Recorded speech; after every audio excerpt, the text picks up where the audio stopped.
अस्सलाम वालेकुम यार ई बंदे दी ड्राइविंग चेक करो और कमेंट्स दे विच दसेसो कि ये बंदा वाकई ड्राइवर है और केड़े मुल्क दा है। यार कमाल है ई बंदे दी ड्राइविंग है। छोटी जी जगह दे तू गड्डी टपावण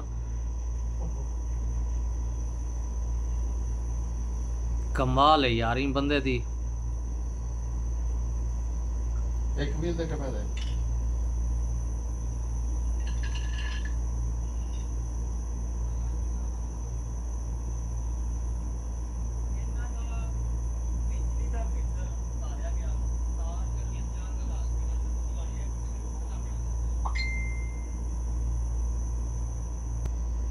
एक व्हील तक टपा दे।